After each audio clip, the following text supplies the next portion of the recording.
Hello and welcome to Daddy Issues, the podcast where we talk about father and son relationships in popular culture. With me, as always, is David Bryan. How are you doing today, Dave? I am great. I'm doing Rob Van Dam thumbs. Do you remember Rob Van Dam? Oh yeah, Rob Van Dam. RVD. Yeah, I'm as good as RVD right now. Well, that's great because much like RVD, we are here to talk about NGE. Which is, of course, NeDom Genesis Daveangelion.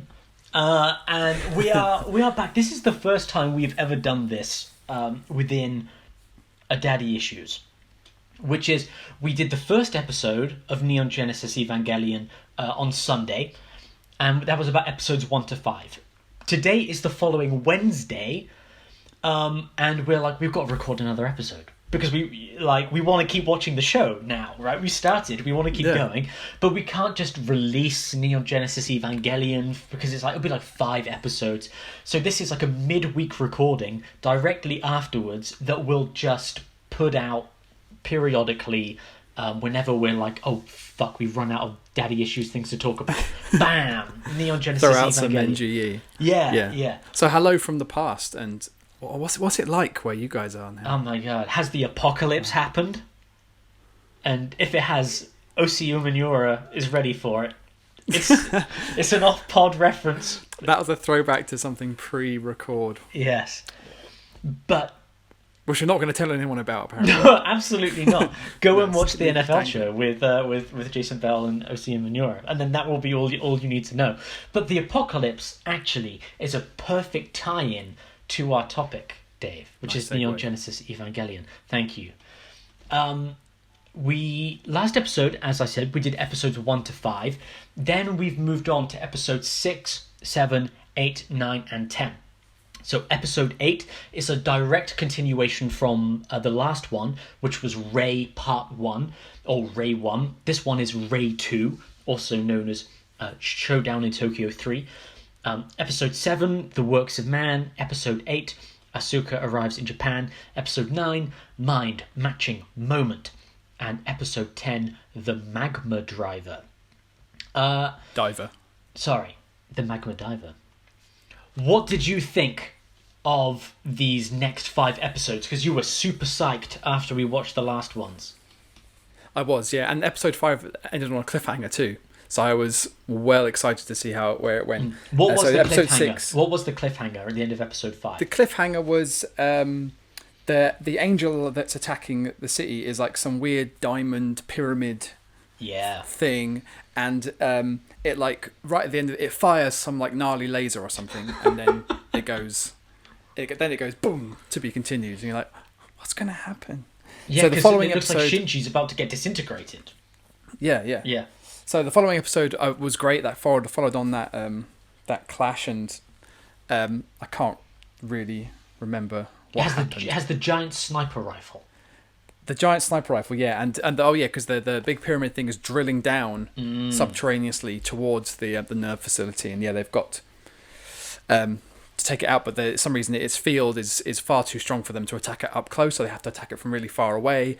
And there's some sniper rifle the size of a skyscraper. And Shinji and Rei have to sort of work together. And Rei ends up kind of saving Shinji at the end. That was a really cool episode, actually, exploring their sort of relationship and their similarities, and sort of building up a friendship trying to build a friendship anyway on Shinji's part through Rei's pretty thick layers of emotional defenses, and it ends in a really nice way where... we'll come to it. We'll come to it later on. Okay, next episode. What did you think of episode 7, The Works of Man? That one was quite good. That one was kind of seemed to be just about answering a question that maybe like someone in the audience could have been like, well, are the Evangelions really the best way to handle this angel problem? And it turns out, compared to anything else that the human race has got, the Evangelions pretty much are the best. But then there's also an element of subterfuge and sabotage involved. I'm stroking my beard. You are. Just like the mysterious Commander Ikari, who seems to have his dirty fingers in all kinds of things. Wait, I'm going to do this. Nobody can see. but this is what Commander Akari does all the time. Oh, wait. He has his glasses like that, and then he pushes them back up to the top of his nose like that. And it's like, oh, what's he doing? He's got his white gloves. I don't have any white gloves. Next episode, I'll have some white gloves. And then okay, great. Then he pushes his glasses up to the top. Those look remarkably like the Commander Akari glasses, actually. Well, that's because I'm going to turn my son into a giant robot fighter pilot and have him defeat aliens. You've currently got quite a nice thick goatee thing going on. So what you're gonna have to grow up the rest of your jawline and then get rid of the tash. Okay. And then you'll be more like Commander Akari. All right, I'll work on it. I'll also have to become Japanese. I reckon I can manage it.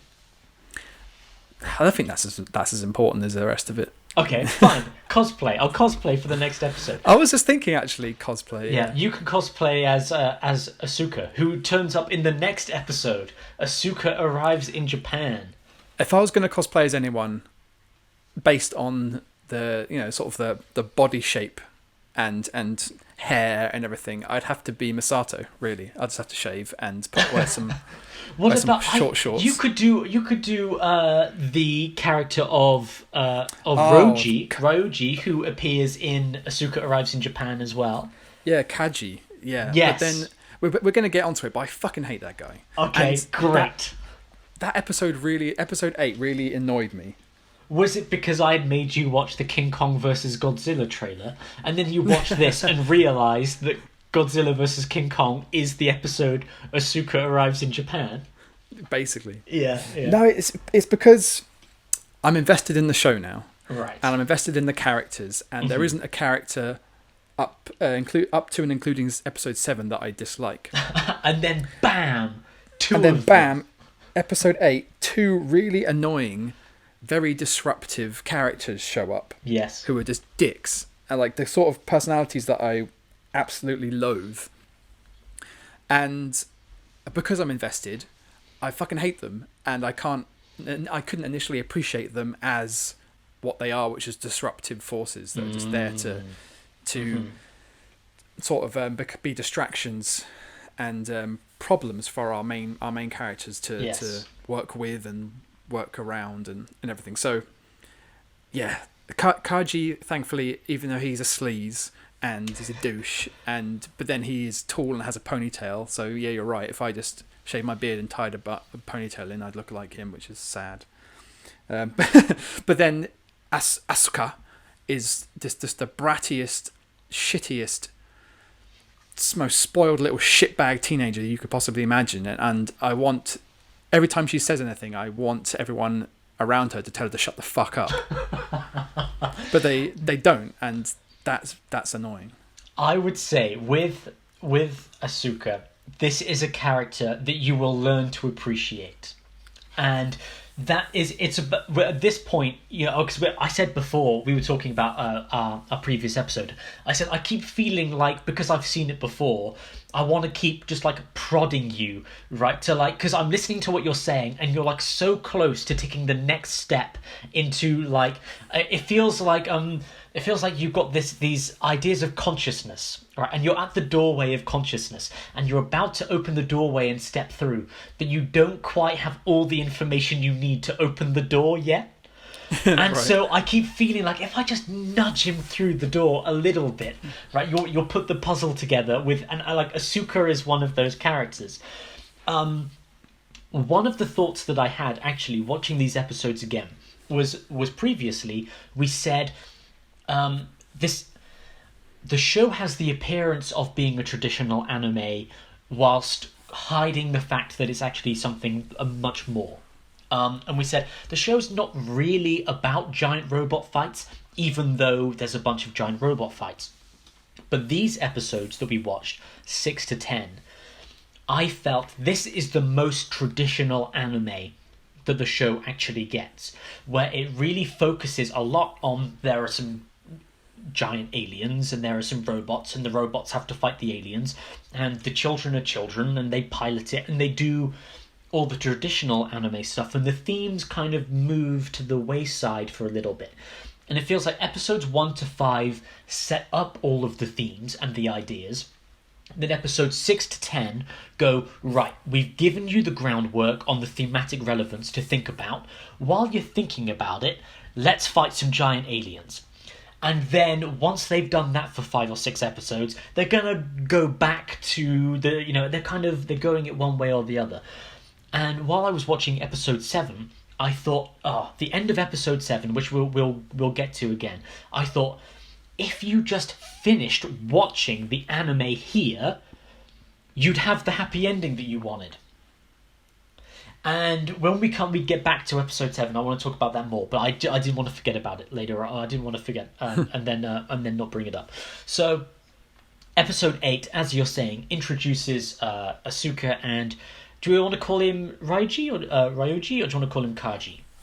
I think I've been calling him Kaji. I think that's his first name. Yeah, let's go with Kaji then. Okay. Then episode 9, a mind matching moment. This is again another Asuka Shinji episode that I think's got some really awesome moments in it, to steal a word from the title. What did you think of this episode? Yeah, that one. It was a welcome balm after episode 8, where I was kind of going, oh fuck, why have they these? No, I hate this. So with it, and then episode 9, it kind of brings the relevance and the importance of Asuka. I'm going to try and use Japanese pronunciations. Asuka, Asuka into the story a little bit more, and I did start to appreciate that I think part of the reason that I hate her so much is because I can empathise quite strongly with Shinji. Yes, and she seems like the exact archetype of person that I would hate to be forced into a space with. And even though Shinji kind of doesn't show a great deal of discomfort, like he's obviously uncomfortable and he obviously is not quite sure what to do with this person, but he kind of goes along with it, and he's kind of turned into this kind of peaceful, like everything will work out in the end kind of vibe. Where in episode 9, when Asuka and Shinji fight the new angel that they get their shit kicked out of by, it's one that gets split in 2. Yeah.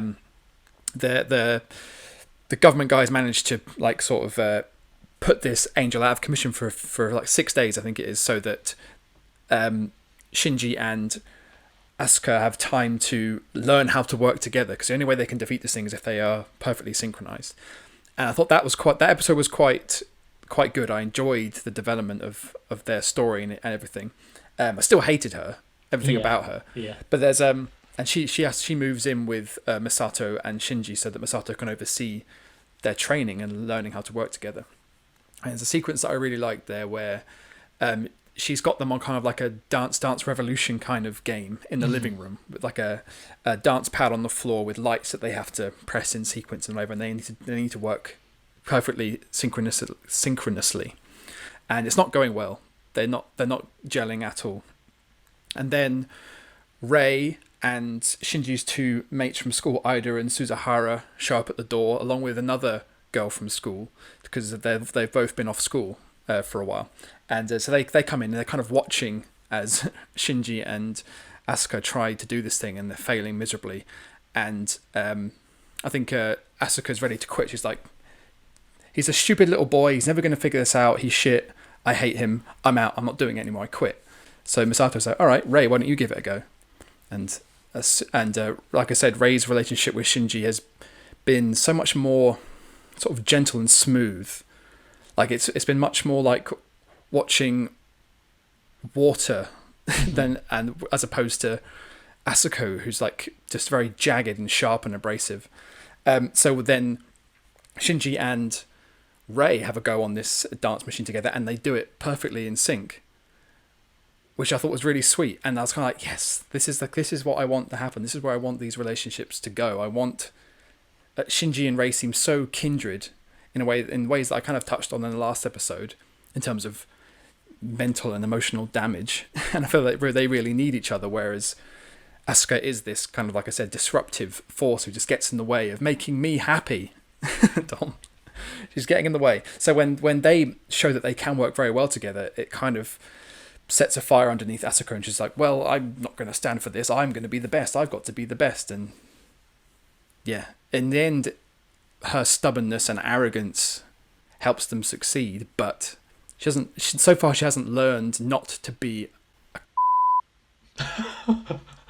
That is definitely the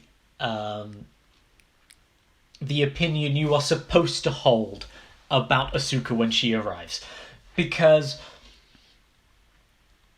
you've spent 7 episodes getting to know all of the other characters within this world, and episode 7 ends with a synthesis of Shinji and Rei. And they have broken down each other's barriers to some extent, right? It's not like they're talking and hanging out, but they've got through to each other, and we can see that they have a connection when they can do the Dance Dance Revolution thing in a synchronized way. Whereas, like you're saying, episode 8 is like throwing a Molotov cocktail into the mix. Right, we've got this world. They're almost a well-oiled machine by this point. By episode 7, they're like taking down angels. They've built sniper rifles. You know, they're stealing power from all of Japan to you know, like they're doing some badass stuff. And then just when you think, okay, I reckon that, you know, this is looking up, bam, in comes fire. And I don't think it's a coincidence that Rei, who was a very passive person, her hair is blue, and Asuka, who is a very literally fiery person, her hair is orange, and she wears red, and her, you know, like this is a deliberate number, like, choices, I think. And she is almost beat for beat the same as Misty in Pokemon. Yeah. I'd say so, but then times 10. I'd say the earlier episodes of Pokemon, where it's like Ash and Pikachu, they've just started to learn to work together, and then in comes Misty. Oh, what are you doing with your Pokemon, Ash? That's my impression of Misty. But then this Misty herself goes from being that character and then evolves over the course of their journey, because Ash doesn't change, but Misty and Brock do, and then that's why they leave Ash and go and do their own thing, and then Ash gets new people in, because Ash doesn't change. Yeah, right? But Misty is sympathetic at the beginning still. Like, she is arrogant, and she's curt and kind of sharp and with yes. Ash, but ultimately she's not a bad person. Like, she still cares for Pokemon, and she wants to help people, whereas so far Asuka is just, her only goal seems to be, everyone look at me, look how great I am, I'm better than everyone.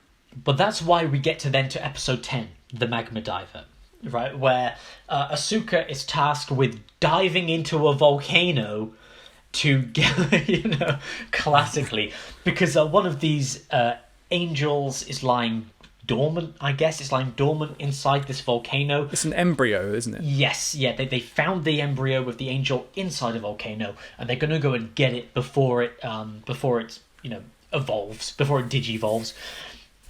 So they send Asuka into the volcano in a big version of her suit, and we get a lot of really nice character moments in that episode. And the most important one, I think, comes at the end. As to what we're saying about these characters, where Asuka is with why have I forgotten her name?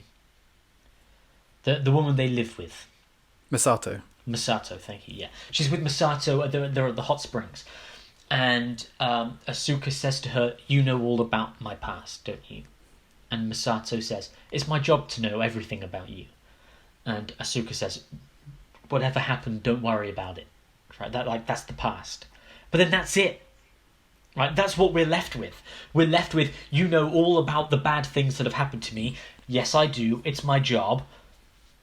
Don't factor those bad things in when you're commanding me, because I'm over it.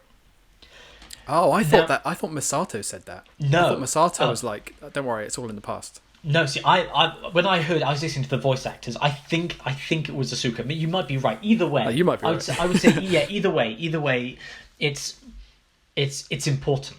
right? Because all of those characteristics, the ones that are so not aggressive. Aggressive's not the right word. Those characteristics are really great against you as the viewer, and you're like, oh, for God's sake, she's so childish, she's so like kind of manipulative, but she's so confusing, and all of these things that Shinji is going through are almost, we're like, there's more going on here with that line, right? It's not just that oh, Shinji, you're such a baby, why can't you it's, this is the, much like the Evas are the shield they put around the pilots, this attitude is the suit that she has put around herself to protect her from whatever it was that's kind of happened in the past. And that's why I was saying about these episodes feeling like the most anime of the episode, true, like anime in air quotes. Because in the next, after we finish these ones, in the next ones, it's going to be like, now let's deep dive into Asuka's psychology and just what was it that and it's like this kind of thing. So, yeah, I found her an insufferable character to begin with, and now rewatching, I'm like, I see. You know where it's going. Yeah. That's interesting. I hadn't thought of it that way, because now it seems like it's quite a fair representation of the spectrum of how people deal with not only adolescence. Like there are some great shows out there now that handle adolescence and puberty and all this stuff that teenagers go through in a much more honest and much more honest and funny way. Like on Netflix, there's the animated series Big Mouth, which I think exaggerates all of the trials and tribulations of puberty and being a teenager in a very over-the-top way, but it's very funny. And I think I've recommended to you the series Sex Education on Netflix, which is an English-based thing, which I think is really brilliant at doing a similar thing. Not blowing everything up to an over-exaggerated thing which you can do in an animation, but it's live action. But the characters are all so well-rounded, and they all are teenagers, and they're all going through stuff, and they all carry baggage. But that doesn't make them all the same. In fact, they're all very different from each other because they're all so in flux at this time in their lives, and there's probably a fair amount to be said about these teen characters in NeDom Genesis Daveangelion as well. Yeah, I think we should leave the actual daddy issues here. Excuse me, until later on in the episode, because Gendo Ikari doesn't turn up that much in these episodes. I think he's got two major bits in these episodes that I want to come back to later on. But I think we're on a good topic at the moment, which is Asuka and the further development of those themes of puberty that we were talking about in the previous episodes. We're back to sex, baby. Yeah. Which you can't really avoid when you're talking about this. But I think Asuka is such an interesting character because up to this point, we've only seen, really, puberty and the development of sexuality through the eyes of Shinji. And this is something that we spoke about in the last episode. We were saying about, like, not gratuitous, but the deliberately sexual angles that the camera would take to display Shinji's budding sexuality, right? And he's turning from a boy into a man, and he's starting to see women in a new way. And this is, those hormones are everywhere, and we can see that development on the screen. But Rei, as we said in the last episode, doesn't show any of that. And I think I even said in the previous episode, she lies on the floor like a corpse when she's naked. Like, she's like vacant of this pubescent development. And for Masato, it's like she's an adult and Shinji's a boy, and he might be lusting after an adult in a certain way, but he's a boy, and that's kind of it. Like, she doesn't have any interest in him because he's a child. She has more of a, not maternalistic, but it's almost like she's an older sister, right? Whereas I get that kind of vibe. Yeah, whereas he has this, oh my gosh, she has breasts kind of thing. But then we get the introduction of Asuka, this female protagonist, and her sexuality is like fucking everywhere in these episodes. I was really kind of taken aback, not just in her sexual desires, but in the ways that she manipulates Shinji, and the way that her development through puberty is just it's like masterful, especially in Mind Match Moment, the one where they have to learn to work together. It's just I was like, this time I was like, oh my god, this is great. But what did you we've just been speaking about Asuka. Did you notice anything about her, like as a girl growing into a woman, that kind of transition that she's going through? Yeah, I think it happens a lot in the episode 10, where I think the episode opens with her going shopping with Kaji, who presumably is her mentor or guardian or something. I'm not quite sure what their relationship is. So just to briefly explain that, Asuka is half Japanese, half German. Yeah. Right. So, which is why whenever she's in the school, everyone's like, "Oh my god, it's the foreigner." She speaks perfect Japanese. Her Japanese is so perfect that she reprograms her robot to work in Japanese so that Shinji can understand, because he can't understand German, right? So she's supposed to be like incredibly intelligent, but she's half Japanese, half German, and she operates Ava Unit 2, I think, the third robot, and that was based in Germany. So Kaji was over in Germany, I guess, as a representative of Nerve, working with them on the German Ava, but then they have now had to bring it back to Japan. So Kaji has come back to Japan after like an 8-year absence, because he was with Masato, but then he had to leave, and their relationship was very sexual, which we'll definitely come back to. But now he's come back to Japan, bringing Asuka along with him, and yeah, she has some feelings about him. That's for sure.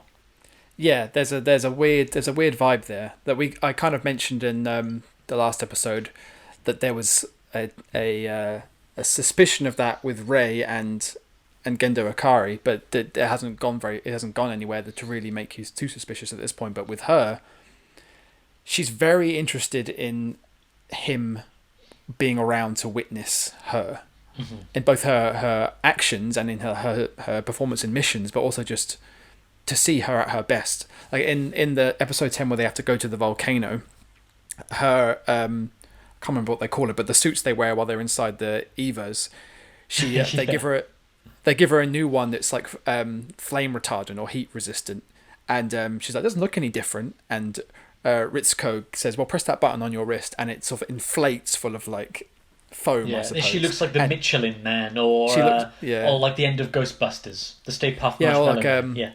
Augustus Gloop, Willy Wonka. And she's mortified that she looks fat, and she refuses to go for a second. She refuses to even leave on the mission because she can't be seen in public looking like this. And then sort of Kaji's overlooking from a walkway up high in the Eva bay, or whatever you want to call it, and she darts away. She can't stand the thought of him seeing her looking fat, as if that's the most disgusting thing. And her Eva robot is also encased in a big puffy suit to protect it in the volcano from the radiation and the heat and stuff, and she's again mortified that her robot looks ugly. And see why I don't like her? She's no, but see, that's the thing, right? Is that it's in this show, it's not like she wants to go and paint her robot in different flower colours to make it more girly, right? She, at the beginning, I think it's the beginning of that episode, she deliberately goes swimsuit shopping with Kaji. That's what you asked me about it. That's what you were getting onto. Yeah, and she hasn't gone with Masato because Masato can help her as another woman, give her advice about swimsuits. She's gone to try on swimsuits with him so she can display her womanhood to him in the hopes that he will take an interest in her, right? And then by the end of it, she has to wear these big puffy things, and all of her dreams of some kind of adult seduction are ruined because she has to look like Augustus Gloop, like you're saying. And she only gets to show it off in the end to Shinji in the swimming pool, which she does and revels in, and like you said, tries to, and is very manipulative of him. I think she even talks about her boobs in front of him. Yeah. All right, let's get on to that, because I think it's that manipulation is a really, really interesting, and it super displays how she is both becoming a woman but is still a child. And the perfect display of that is in episode 9, Mind Match Moment, where after a whole day of learning to work together, they finally got something going between them. There's a relationship that's building there. And then that night, she says, they've been sleeping in the same room together for months as they've been learning to work. And she says, tonight, I'm sleeping in the other room, and don't you come in here or I'll kick the shit out of you, that kind of thing, right? Don't you try and perv on me. She's always calling him a perv, which is fair enough, because he is quite often perving on her. But that night, she kind of sleepwalks into the room and lies down back next to him. And Shinji has this moment, this, again, very teenage, kind of like, if it was in a modern TV show now, it would be like, oh my god, this guy is such a creep. But that's not what the show is trying to get across, right? She has entered the room, she's lying next to him again. Like subconsciously she wants to be next to someone, and he thinks it's her. He thinks that she wants to be next to him. And she's lying there breathing, and her lips are very accentuated.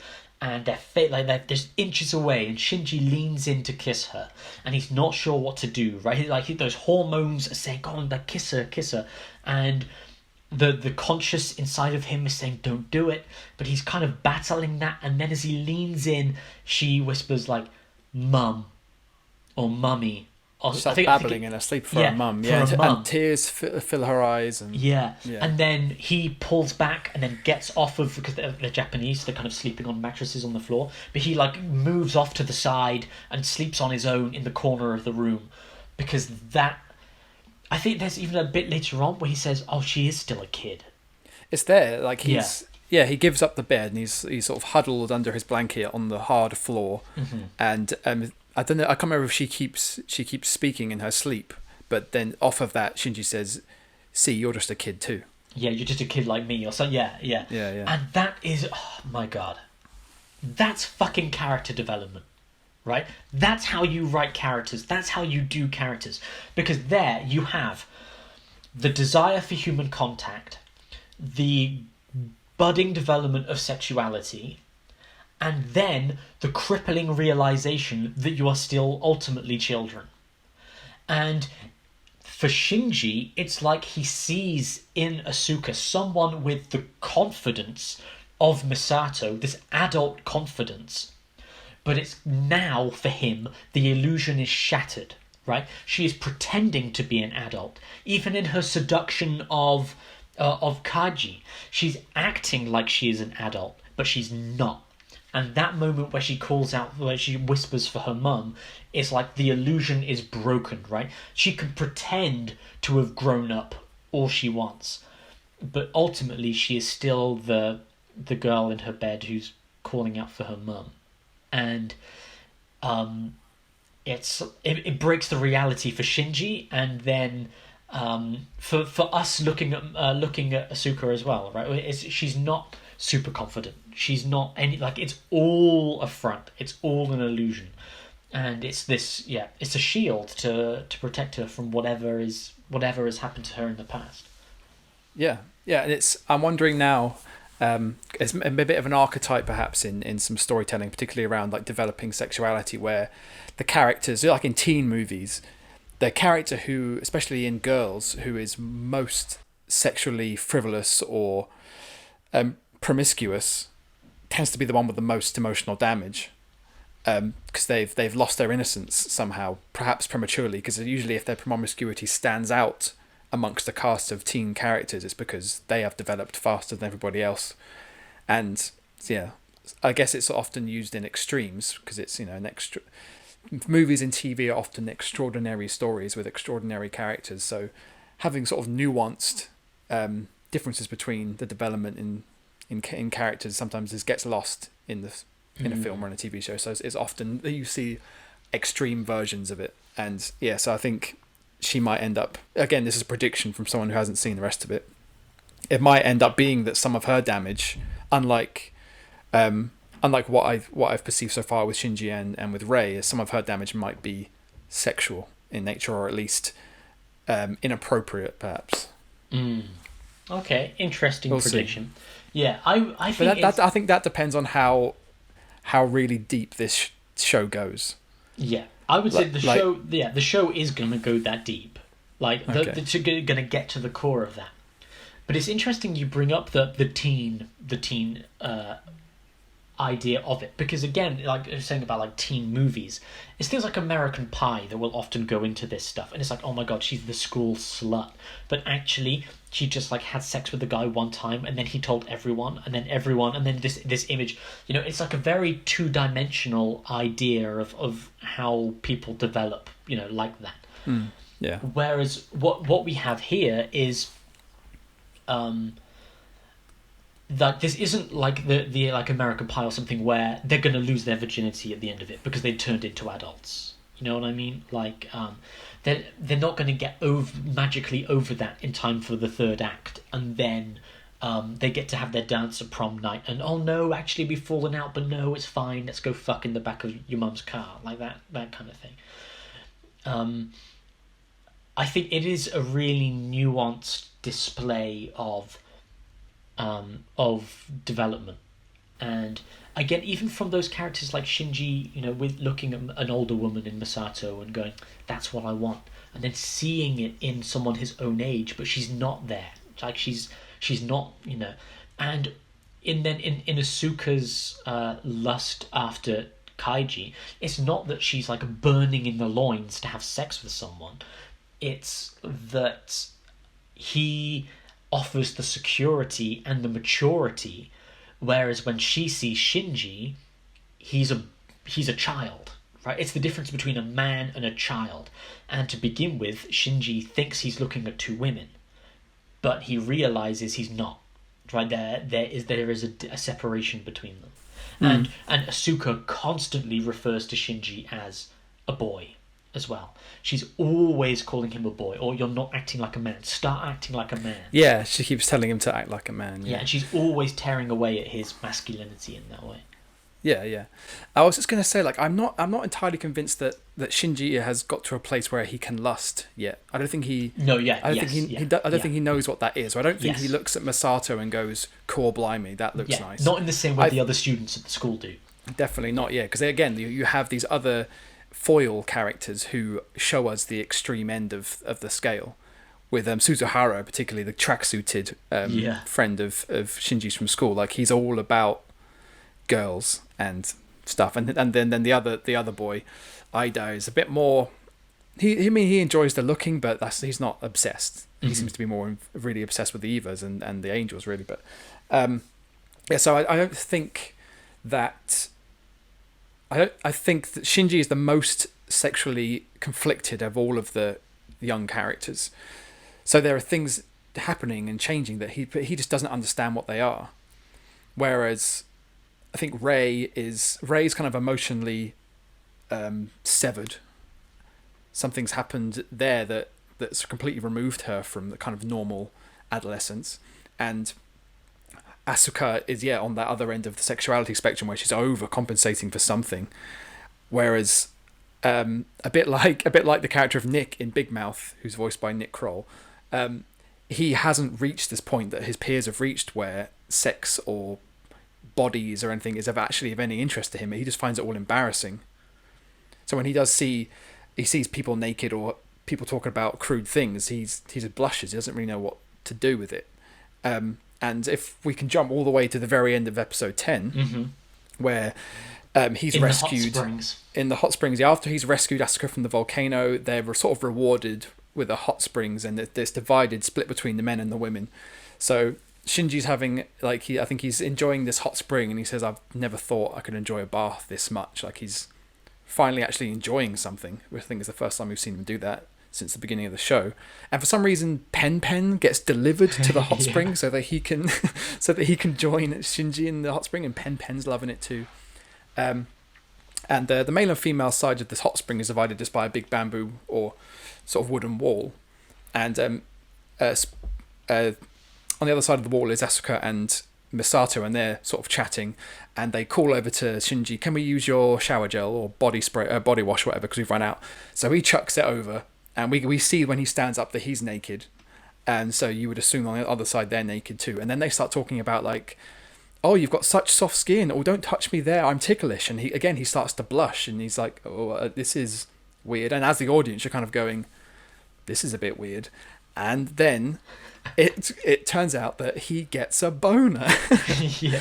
No, we don't. Importantly, we don't see the boner. But I tell you, who does see the boner and will be scarred for the rest of its tiny life is Pen Pen, who catches sight do you think of his Pen enlarged is member. short for penis? For penis. Penis. Yeah. So, if anything, this could be the first sexual moment of Shinji's life. The first one where he's actually had an erection. Yeah, this could be his it's first. Not just confusing; it's had an actual bodily response. It's had a response where he's heard what sounds like two naked women being in close proximity and touching each other. Yes. He's like, oh, hello, something's stirring. Yeah. But again, it's his first one, so he's not like gone, bam, I'm a man now. He again gets really embarrassed and hides under the water, even though he's on his own. But what brilliant writing that is, to have it in an episode where they're constantly talking about thermal expansion. They reference that in his bit where he's like, oh, I guess I've had a bit of thermal expansion. But again, that's what I mean, right? That's that tying in of themes and ideas where the whole episode is Asuka going down into something that erupts. Right, like that's the whole episode. And what is at the bottom? She goes down into something that erupts, and at the bottom there is an embryo, right? The creation of new, yeah. And it's like this. That's that show, right? That's that symbolism that then at the end turns into an erection joke. You're right. Like as you said earlier about how this batch of episodes is a bit more in the realm of standard anime of action and robots and aliens and stuff. And yeah, there is that 6, 7, 8, 9, which kind of is just that stuff happens to the characters and they have to achieve something in order to succeed, which is, kind of standard storytelling stuff. But then it gets to episode 10 and you're right, it starts dropping the themes back in. And presumably you've already said from here on out, they kind of dedicate a bit more time to those kind of things. Yeah. Well, I'm looking forward to it. Yeah, I think this has been a good discussion about puberty and sex. And this will definitely be something we come back to in future episodes. So let's go on to little bits of plot that we found interesting, because this will, I think, feed into our overview of the daddy issues itself. So in episode 6, we have the giant pyramid floating diamond angel. It almost headshotted, almost KO'd Shinji at the end of episode 5. Then we get a collaboration between him and Rei in the next one, where they build the giant sniper rifle that we were talking about. They suck all of the power out of Japan. That's how strong this thing is. They have to, redirect all of the power in Japan to this weapon so that they can try and shoot it. Shinji misses his first shot. And then the angel is like on top. Well, he doesn't miss, actually, does he? Is that him and the angel shoot at the same time, and the polarity of their two attacks kind of warp each other. So it's like the bullets have flown too close to each other, and the force has thrown them off, and so it causes these giant explosions. But then the angel shoots again while Shinji needs to reload. All the power has to be sucked from Japan again for the second shot. But he's under attack, and so Rei jumps in front, almost sacrificing herself. She's got like a big shield, a big metal thing to... Yeah, it's made of some like some adamantium, some anime unobtainium kind of thing that for some reason they know will only be able to withstand the force of this angel's laser beam for about 7 seconds or whatever. Yes. So it will only buy Shinji that much time in order to get another shot away. Yeah, which he does, but the most important moment of that episode isn't when they actually fight, again, because this is Neon Genesis Evangelion. The most important moment isn't when they fight, it's before they fight. And the two of them are sat next to their Avas, getting ready, looking at the moon, because the moon is the number one symbol in this show. And they're sat there at nighttime with the moon in the sky next to their robots, talking about like the fear of death and this kind of thing, right? And what does it mean? Why? I think this is when they have the conversation. Why do you pilot the Ava? Right, and again, it's a really nice dive into the psychology of these characters. And Rey is again like, because this is all I have, right? All I have is piloting.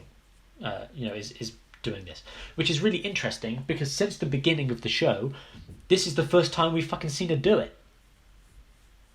Successfully, yeah. Yeah. So if this is all she has, and all she's done has been injured by it so far, what's going on? Again, I'm saying that as if I don't know.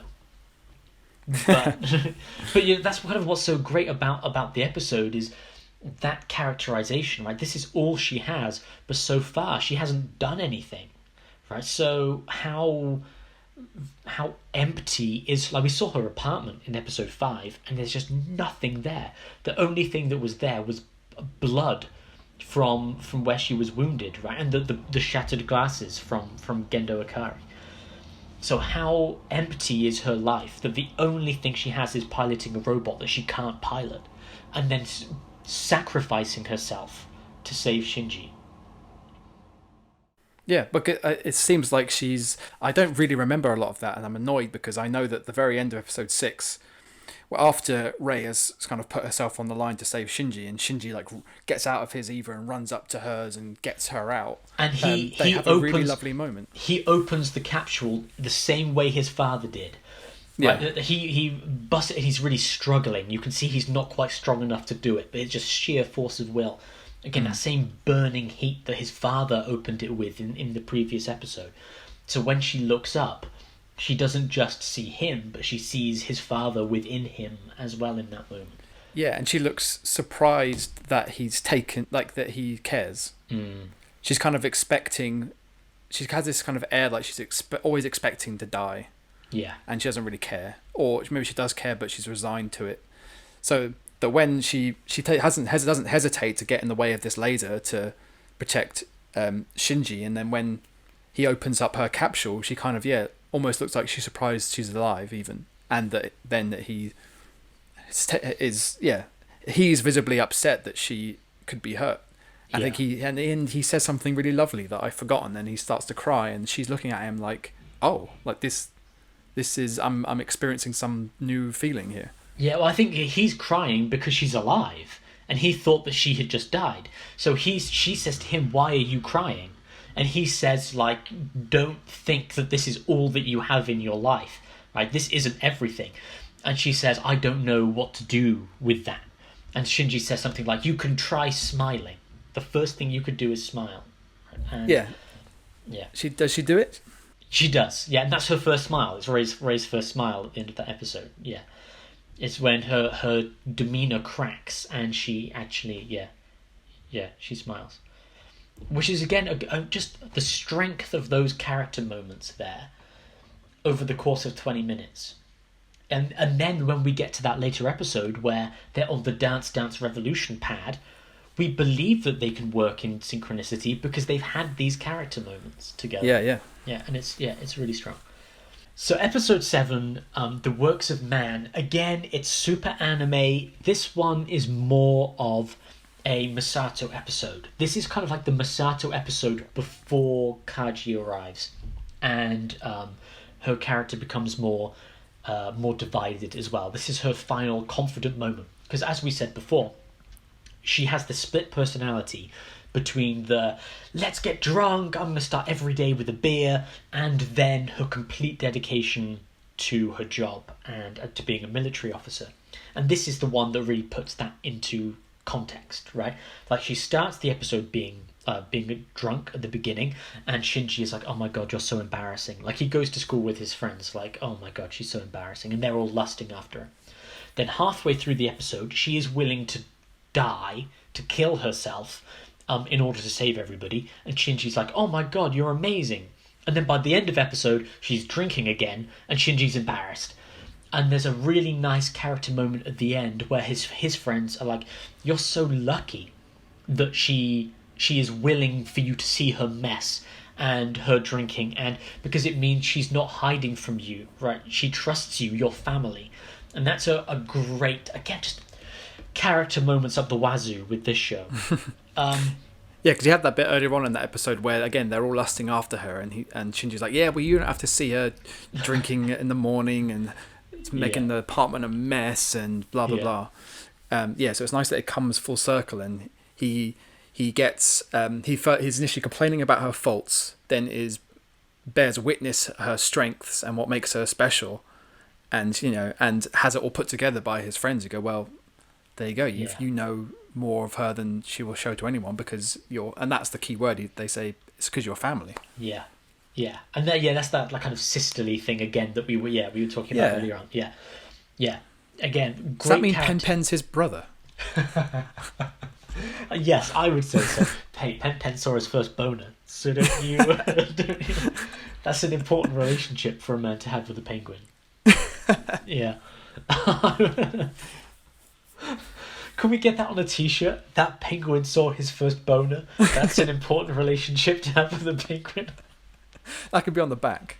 Yeah. All right, I'll get it drawn up. Or it could just be. I'm designing it in my head now. It's like foreground is Shinji's back. Like he's clearly naked, but you don't like see his butt. It's like quite close up, so sort of shoulder blades down to lower back. The water. In the water, yeah. And then you have Pen to the side, looking at directly where his Winky would be, with that anime shocked face. Yeah, and the orange exclamation mark over his head or whatever. And his eyes are all like, oh, all bugged out. And the caption is just Penguin's first boner. That's it. Yeah. No, it has to be that penguin saw your first boner. Yeah, that penguin saw your first. This can be like one of our first bits of awful commentary merch. Yes. Daddy issues. That penguin saw your first boner. That's the t-shirt. I don't have a Redbubble, but I'm going to get on it. Okay. I have no idea what we were just talking about. Oh, the works of man. So, the story of this episode isn't so important to the overall arc. There's another company who are not Nerve, the Evangelion guys. They've built a giant robot, but this one doesn't have a pilot, right? It's just a giant robot, and they want to use it to try and fight the angels. And everyone's like, "This is irresponsible." Like the chief scientist at Nerve is like, "You're going to cause a nuclear reactor to explode and kill everybody." And Masato was like, "You've rushed into this, you don't know what you're doing." These scientists are very confident, but just after they test their giant robot for the first time, it seemingly goes berserk for no apparent reason and goes on a rampage. And then Masato was like, "You fucking nerds have no idea the power that you have unleashed, and I am going to have to solve this now." And so she gets Shinji, they go down in the robot, they go in to solve the problem. But when she goes into the nuclear reactor, she finds that it's not just that it's gone wrong, but that it's been sabotaged. Dun dun dun. Yeah, and what do we learn at that moment, Dave? I'm not sure if it's at that moment that we learn this, but by the end of the episode, we learn that Commander Ikari of Nerve and Ritsuko, the like chief scientist of Nerve, planned this. Yes, they have sabotaged the other ship or the other robots. But Masato, who was chief of operations for Nerve, is out of the loop. Yeah, but she knows by the end, right? She's kind of pieced it together, even if she hasn't been told. She knows what's going on. But Masato doesn't tell anybody. Like, she knows that there's the sabotage afoot, but that's kind of like a plot line for another day. It's just a good showcase for like another anime episode. Shinji's in a big robot fighting another robot. The day is saved. That's pretty much it. All you have to know, Masato's character is developed. Gendo Ikari is up to some bad shit. He's not just a bad dad, he's also a bad dude. And because those robots would be fucking great. You wouldn't need to be sacrificing 14-year-old children anymore. Like, you'd have actual robots. Like, It's then a you bit could just like make... the plot of Iron Man 2. And Yes. the guys who make this robot are like Justin Hammer, who go in all all guns blazing. But then I suppose Justin Hammer didn't fail because Tony Stark sabotaged all of his git. He just made friends with the wrong people. Yeah, we'll work on this thesis and come back to it, because you're right. It is kind of like Iron Man 2. So episode 8 is Asuka arrives in Japan, which we've spoken about a little bit before. Again, moving away from the character of Asuka, the main plot is that there's a United Nations fleet of ships, aircraft carriers, and they're transporting Asuka and Evangelion Unit 2 from Germany, I guess, all the way to Japan. And they're attacked by an angel on the way. They're carrying the Eva, they're carrying the pilot. So Shinji gets in with Asuka and they fight the angel. Again, anime stuff. They're jumping from one aircraft carrier to another. It's Godzilla versus King Kong, the trailer. Right? Yeah, and I didn't get how the aircraft carriers stay afloat when an enormous robot is jumping from each one like stepping stones. Anime. That was maybe a bit of a stretch. No, and Dave. Why? Because the fleet is traveling with the new Evangelion and Asuka, but then Masato, they fly out to it in a helicopter, and Masato goes, "Hey Shinji, bring your mates from school; they'll love it." So why are they there? I think she just says it'll be a good field trip, right? That's pretty much it, right? It's just an excuse for them to be there, really, because an angel isn't supposed to appear. Right, they're expecting that they'll go there, they'll see the fleet. It's like, I would, if I was the creators, I would do. Masato has finally realized that Shinji is making friends, right, and she is encouraging his friendships by, bringing them in and kind of doing this stuff. And then because they're going to geek out about Shinji's life, really, and that's going to hopefully boost his ego and his confidence a little bit. Yeah. But I just had a thought, quick. Okay, go on. Do you remember I was giving you my theory about what the Evangelions really are? Here we go, ladies and gentlemen. Dave, prediction number 2. No, I just... Mark it in the time code. Number 2. That penguin saw your first number 2. That penguin's seen so much. He's fucked up. Doesn't care about all these teenagers. He's damaged. We need to get him a penguin robot Ava suit. Yeah, because there isn't meant to be an angel attack, supposedly, but yet an angel just happens to show up to presumably is trying to attack the new Unit 02 Evangelion. But why? How? And how much of a coincidence is it that Shinji and Masato are there? And yeah, it seems weird that as well they haven't really explained why the angels keep attacking Tokyo 3. There's some shit afoot, and you're twirling your mustache. I was going to say, can you see me twirling my mustache? Yeah, you look like a vaudeville villain. Well, that's exactly what I was going for. Or Waluigi. I was going to go Dick Dastardly. I take that as well. No, yeah, that's it. You're right. Yeah. Dick Dastardly. That's the daddy issues moment that we get to with this episode.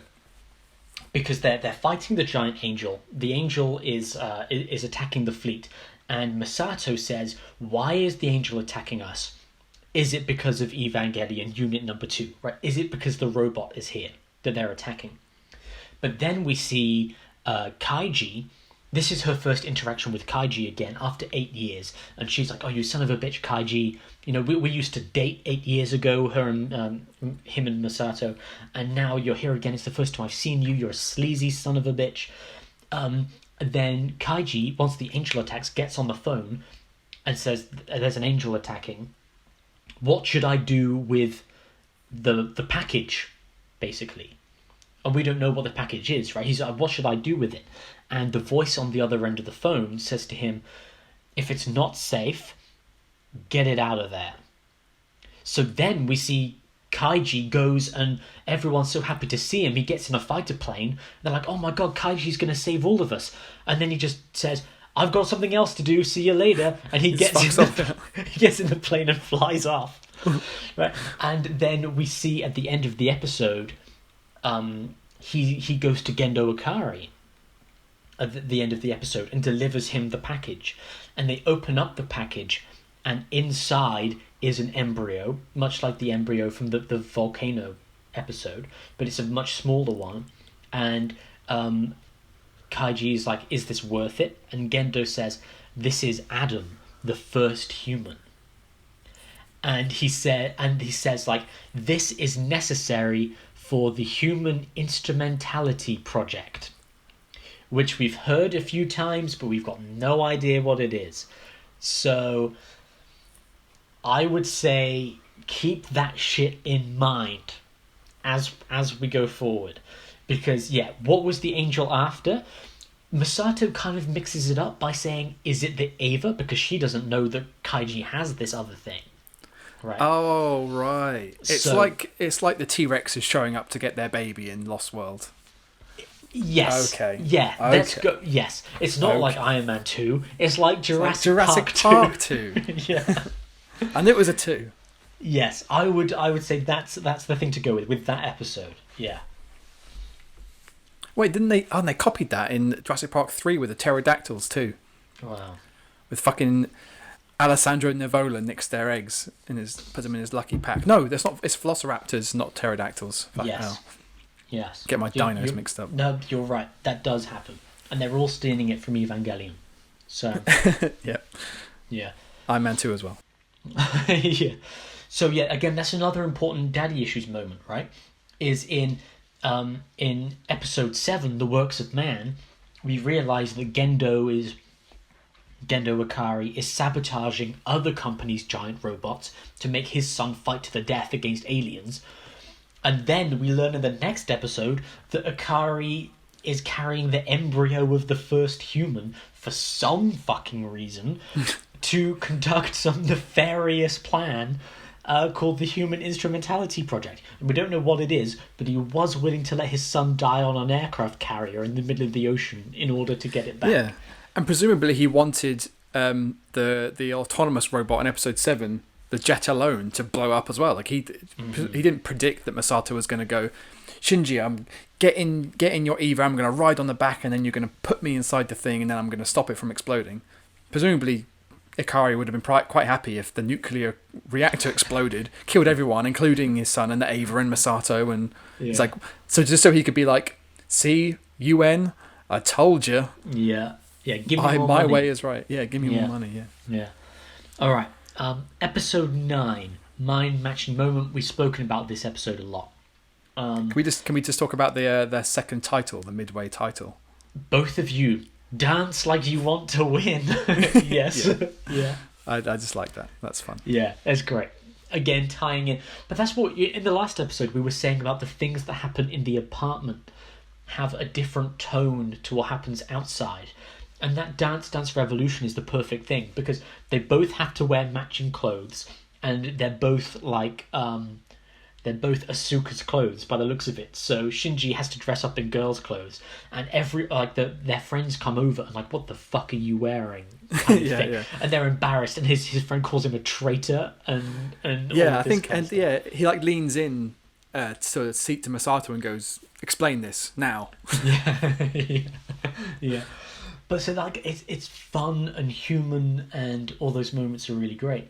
But we also, I think it's this episode, we get more of the relationship between Masato and Kaiji, which we've seen over other ones, but we see like Kaiji flirts with the other scientist as well, with the he like scientist. hugs her from behind. Like it's the first time he's seen her, he just gives her a creepy squeeze. Yeah, but she's like, she knows she knows what he's like, and is kind of still into it. But then they're looking through the glass window, and Masato's on the other side. Yeah, I'm gonna fucking kill you, you son of a bitch. Yeah, and then is it this episode or the next one where it's the two of them in the elevator, and one of the two. Yeah, and she's like, we were together a long time ago. I don't want this, and he's like kissing her, and he's like, you saying you don't want it, but your lips are telling me that you do. I know, want that is the creepiest, rapiest lines. I'm going to say, after 2015 and later, you couldn't have that in your anime anymore.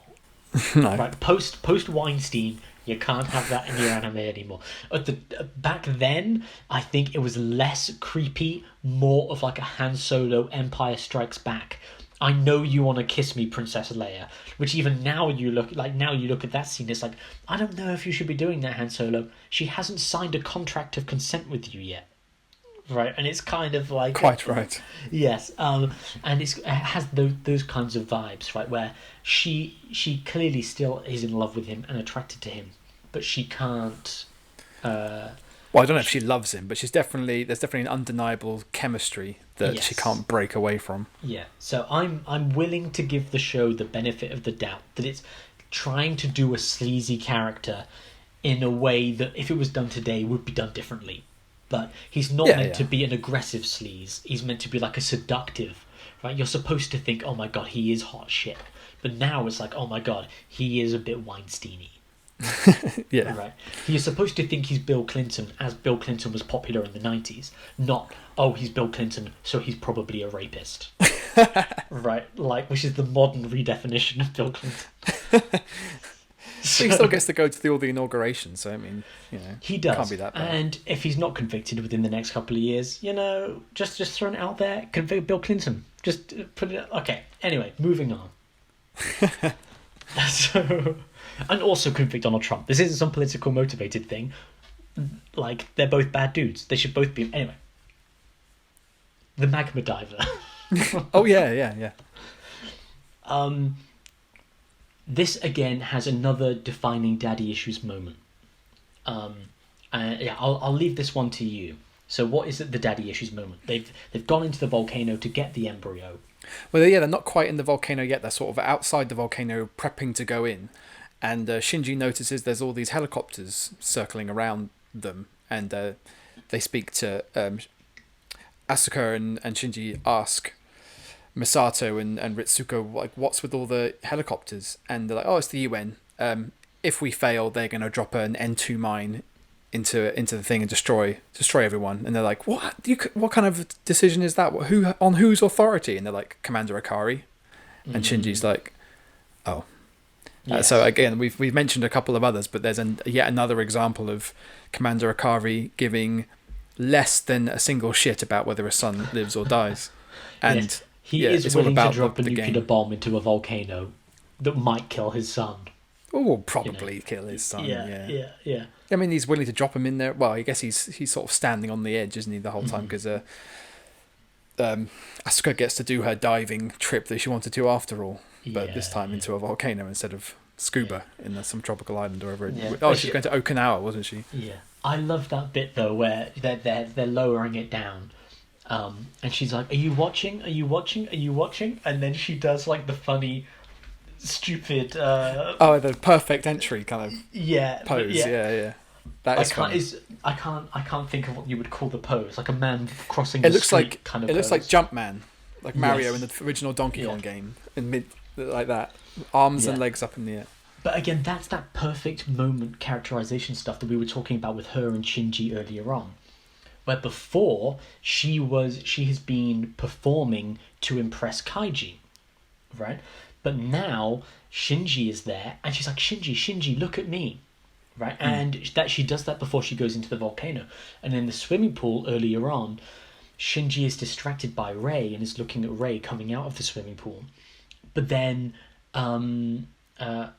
Asuka is like, Shinji, look at me, watch me do this dive. And it's like this, she wants those eyes on her, that attention.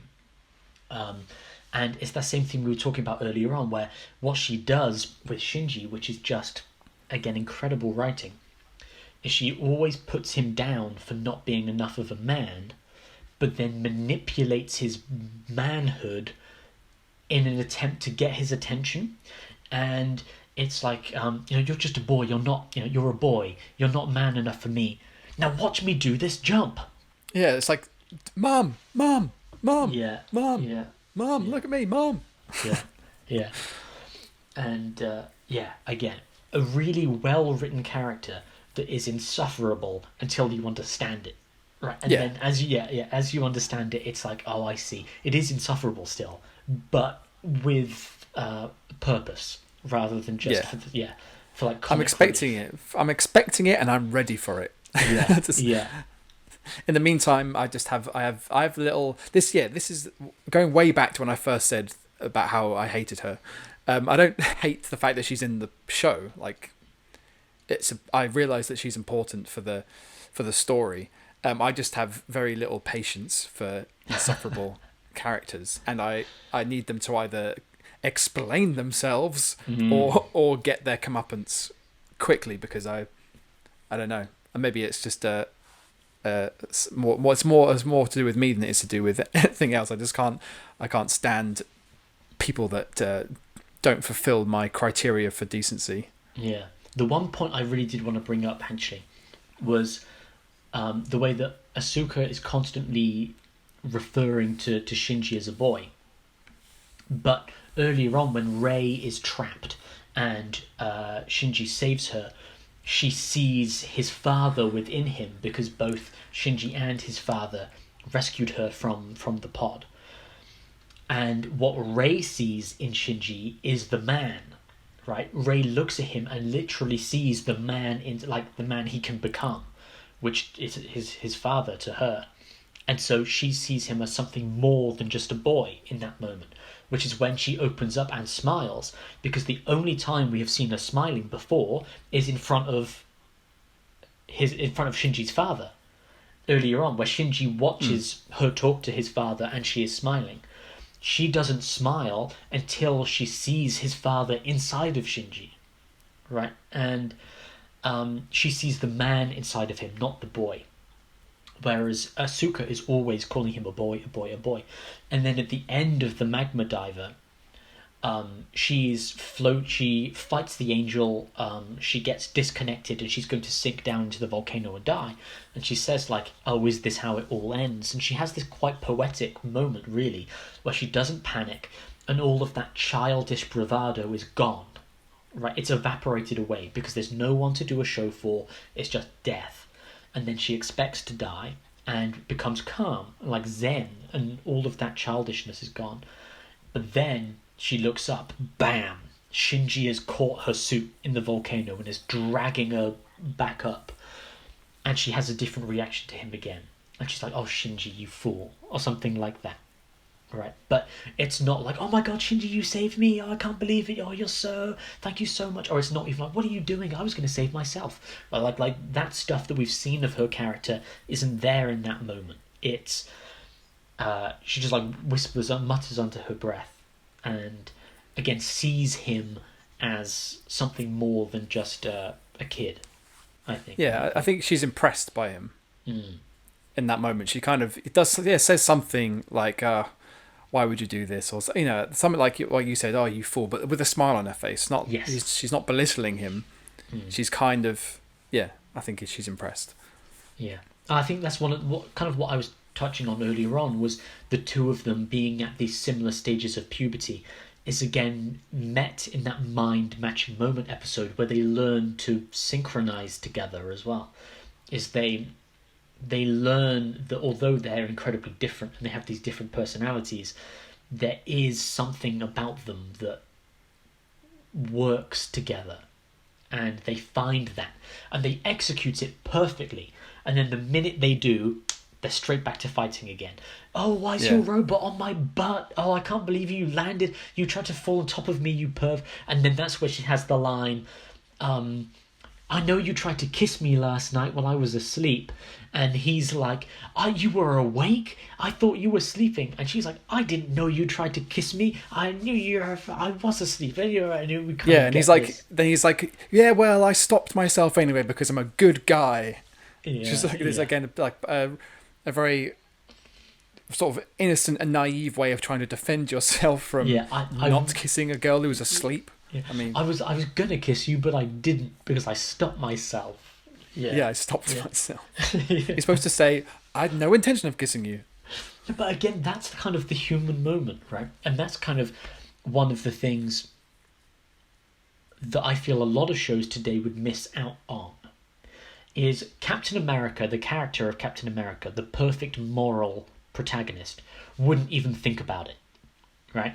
But that's what makes Captain America the perfect hero, the idyllic hero that you look up to, right? But Shinji isn't Captain America.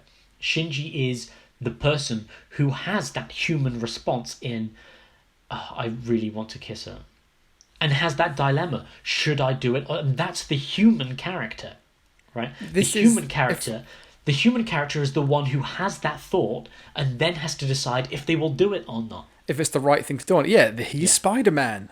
I'm putting it out there again. Shinji is Peter Parker. Shinji Ikari, Peter Parker. Let's get the... Well, to be honest, they're both constantly throwing their suits in the bin and walking away, aren't they? And then they inevitably come back because everyone else will die if they don't do it. Exactly. And he'll probably keep running into all these issues and dilemmas when it comes to love and girls, and he'll keep making the wrong decisions and make the situation worse. But ultimately, it will end up saving the day because that's all he gets.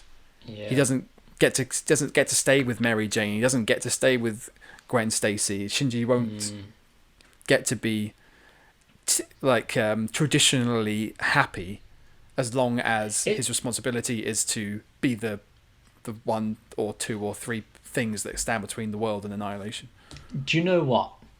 The Andrew Garfield Amazing Spider-Man movies are a very bad synthesis of the Spider-Man comics and the Neon Genesis Evangelion thematic ideas, right? Where they've tried in the Amazing Spider-Man movies to do the Tobey Maguire Spider-Man with like an injection of Neon Genesis Evangelion, where he's met the girl and everything's going right, but then her dad dies. And then he's met the girl and everything's going right, but then her back gets snapped. And it's the comics, and this is a really great thing on another podcast I listen to, The Weekly Planet, which is like one of the definitive comics podcasts in the world anyway. But they always say the problem with Spider-Man movies is in Spider-Man comics, you have like 10 years of Spider-Man being Spider-Man, and he's stopping bank robberies, and he's fighting the Rhino, and then once every 10 years, like, Gwen Stacy dies. Right? Then you have another 10 years of he's fighting things, doing a bank robbery, then Aunt May dies. Then, he's fighting blah, blah, blah, blah. Whereas in the movies, it's like, movie number 1, Uncle Ben dies. Movie number 2, Gwen Stacy dies. And all you see is Spider-Man's life being miserable and dog shit. You don't get to see that much of fun in it. And that's why the Andrew Garfield ones are so miserable. Because they've got this air of Neon Genesis Evangelion of doom. Right? There is an air of... they're always saying in Neon Genesis Evangelion... we need the Avas to win this fight. But as we watch the show, the more of the show we watch, the more it's kind of like, man, this is just getting tougher and tougher. And like, especially with the pyramid, the diamond one in episodes 5 and 6, like, if another one of those showed up, like, they'd be fucked. If just a tougher one of that one comes along, like, then... they're holding on with their fingertips at this point, and it always feels very precarious. It doesn't feel like they're just going to fight the alien, they're going to beat the alien, and then we're all going to go home at the end. We'll get the Thunder Badge and then we'll go home. It doesn't have that same vibe. At least you got the name of the badge right this time. That was a deliberate reference back to the previous episode. Call back. Yeah. Oh, also, I was going to say, 2 merchandising ideas from this episode. This penguin just saw your first boner. And number 2 is the Spider-Man cover of him walking away from the Spider-Man suit in the bin, but redone with Shinji walking away and his because suit in the bin. That cover is Peter Parker walking towards frame in his civvies. Yeah. That's the end of Amazing Fantasy, the first ever Spider-Man one. So that's 3 merchandising ideas. You're right, because you've got Peter Parker walks away with the giant silhouette of Spider-Man behind him. That's what I thought you meant, yeah. Yes. So with that one, you can have the Evangelion robot behind and Shinji walking away. Yeah, that would be awesome. Yeah. Yeah, but I mean the classic, the cover, which is he's walking away from an alleyway. He's exiting an alleyway with the Spider-Man mask hanging out of a dustbin, as he's he's leaving it like thrown in the trash. And so we're all right, that's it. Merchandise, much like Evangelion has themes of puberty coming out the wazoo. We've got merchandising concepts coming out of our wazoo for this. Out of our collective. I've got wazoo. a merchandising boner. I'll tell you that. I've just seen your first merchandising boner. This penguin just saw your first one. Okay. For this one, there haven't been that many daddy issues stuff come up, so I don't want to say to you, what does this make you think about your relationship with your father? Because I don't know. I've met your dad a good couple of times, and I don't have the idea that he would drop a nuclear bomb on you in a volcano. So I mean, I've never been in a volcano, so I guess it's hard to say. So let's swap that a little bit. What have you thought of the show so far? Because we're at episode 10, we're not quite halfway, but we're getting close. What have you thought of it so far? Not what are your predictions going forward, but what are you expecting going forward from where we are now? I'm just expecting that each of our main characters will continue to unravel. And I don't feel like any of the main characters are finished. I don't think we've learned everything about all of them. I don't think the development has stalled. I think that we're just going to keep finding out more about the backstory of these people, and especially with the younger ones. And watch as they all kind of weave in and out of each other, and just with regards to the father and son relationship too, like that has been the most sparse of any of the relationships in between any of the characters. We've seen nothing. In the first episode, they try and give you some indication of what the history is between Shinji and his dad, but then it's in very little information, and they haven't really compounded on that since then. So I'm hoping, and I'm imagining and expecting that as time goes on, we'll know more about why Gendo Ikari is the way he is and has treated Shinji the way he does. I'm going to give you a little bit of a tease and say, look out for episode 12 for some more daddy issues, because that one's going to tickle you. The one thing I wanted to bring up was in our last episode we spoke about Pacific Rim and how the whole theme of Pacific Rim was teamwork, and I sent you a message and said episode 9, mind matching moment, is the Pacific Rim episode of Evangelion. Yeah, definitely. And the Pacific Rim kind of feels like they took that episode and then just stretched it out into a full-length movie, and then went, we're not doing it in Japan, we're doing it in Hong Kong. So, which is fine. I love Hong Kong. So that's all good with me. Well, because that's why Hollywood movies always have some sort of sequence. Big blockbusters, they'll often nowadays have a sequence in Hong Kong or Seoul or Beijing or something, because the Chinese and Eastern market is so strong now, especially like with like big blockbusters with the Disney. Oh, that's a bad slip of the tongue. I meant to say Marvel. Disney is a fair reference. Yeah. Well, sure, Disney too, and like the Transformers movies, and Pacific Rim.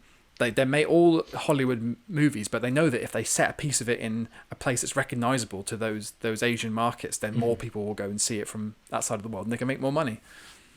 I would say if that is a topic that you are interested in, then if you look at the Awful Commentary channel, then me and Steve from, I would say, 2016 have a podcast of our Awful Commentary podcast that we did back then about the Chinese market. So at that point, we both lived in China. Steve was living in Shanghai. I was living in Hong Kong. And we had both just gone to see Independence Day 2, featuring famous Chinese celebrity Angelababy. Now, I don't know if you know who Angelababy is, Dave, but she plays a very prominent role as one of the 3 main characters in Independence Day 2.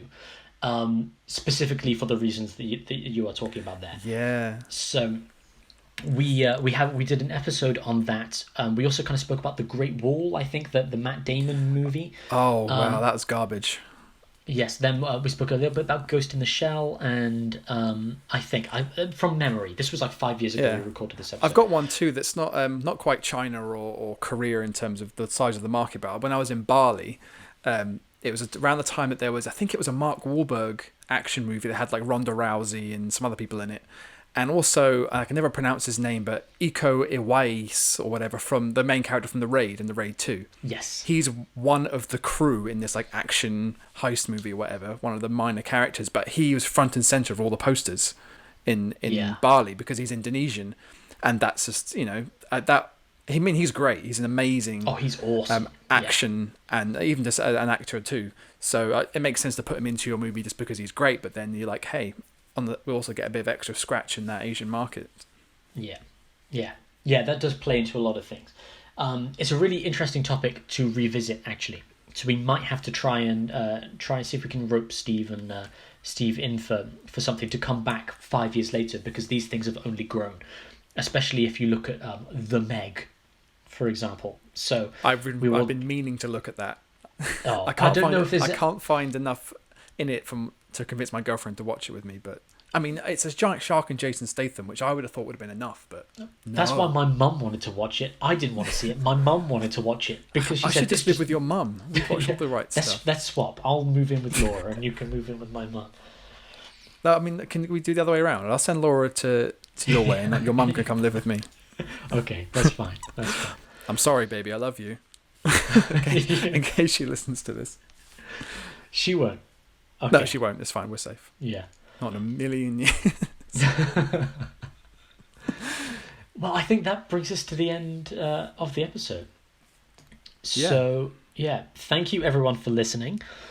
Tune in next time for whatever the next episode will be, because maybe we'll release this in 2 weeks or something like that. It'd be cool to keep them coming out, to keep people tuning in. When episode 3 will be for Evangelion, I'm not overly sure at this point, but that will be for episodes 11 to 15. We are really, really getting into some shit at this point. That's some stuff to look forward to. Yeah. Right on. So, that'll be great. Any final words for the audience, Dave, who've made it this far? If you've made it this far, well done. Comment, subscribe, all that stuff. I don't go in for all that. Do what you fucking want. You know how YouTube works. If you like it, you do the thing, and if you want the thing, you click the thing, or you just like my brother. Sometimes I'll go, can you just like click the link so we get and watch it for 7 seconds so we get a view. That'd be great. Cheers. No pressure. Yeah. That's good, yeah. Share it to your family and tell them to only watch it for 7 seconds, and that's enough. Yeah, or at least like skip through maybe like 4 or 5 clicks throughout the play, and then it looks like you've watched all the way through. But you don't have to. It's fine. This is more for us, I think, than it is for anybody else. And remember, for the young men listening, that penguin saw your first erection. That's the end of the episode. I'm kind of there, yeah. That's it.